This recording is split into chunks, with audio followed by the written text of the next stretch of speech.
Hi doctor, my name is YEAN. Today I'm going to present a topic about Malaysia minimum wage. So Malaysia new minimum wage rates of 1,500 has officially launched and will take effective on the nationwide on the 1st of May 2022. So which means employer must pay worker with minimum amount approximately 7 ringgit 21 cent per hour. However, there are a lot of unions and economists out there debates on the minimum wage should not be increased. So the Malaysian Employers Federations argue that now is not the right time to increase the cost of doing business and propose the RM 1,500 new minimum wage implementation will drag down the economic recovery from the pandemics. So as we know, 98.9% of Malaysian business are micro, small and medium enterprises. So and they are not ready and not in position to implement the proposed new minimum wage as they are still struggling with the economic shock brought by the COVID-19.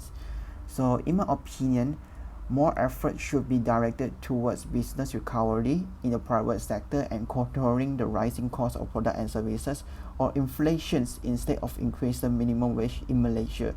So a sudden increase of 300 ringgit in minimum wages will increase the operation cost of the small and medium enterprise and will cause more closing down due to profit unable to cover the cost. So I argue that the government should consider the survival rate of SME before implementing the new minimum wage orders. So besides that, due to the increase in operation cost by the minimum wages policy, the firm will transfer the cost to the end user, which causes a cost push inflation in the markets.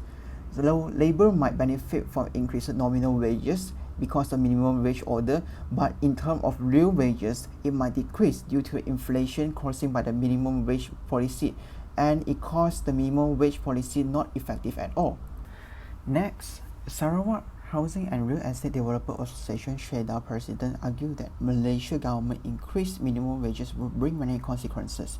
For example, some firms are not willing to pay higher salary, so resulting in hiring fewer workers, while people who are ready to work for lower rates will be reduced their employment benefits.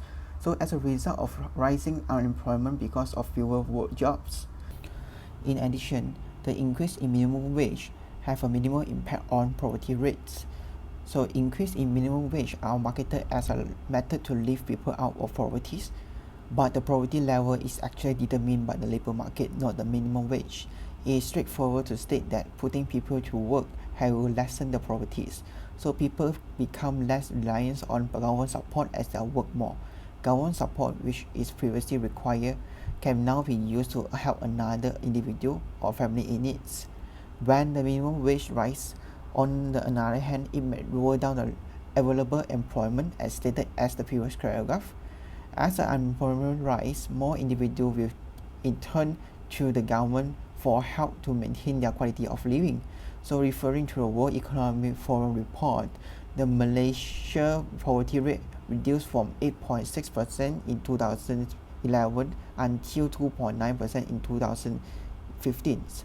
So the main contributing factor to this decline is economic growth and the availability of jobs, not a higher minimum wage. Lastly, the Malaysia would probably not enjoy the minimum wage policy at all.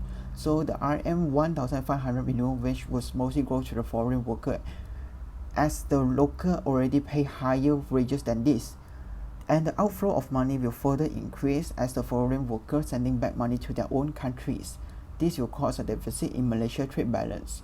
Furthermore, an employees whose currently wages is well above the minimum wages and could be demotivated with no salary adjustment. So any increase in minimum wage will benefit employees whose wages are lower than the new national minimum wages rates, and the majority of them will be the foreign workers. So in short, I believe that now is not the correct time to rise the minimum wage. The short-term side effect of minimum wage order will eventually kill and bury the poor life. So just be clarified, rising minimum wage is a good policy that able to stimulate the economic growth, but what we should consider now is a short-term side effect of this policy, which is unemployment, small business closure, and temporary increase in poverty. Are Malaysians ready to face it? To me personally, it's no.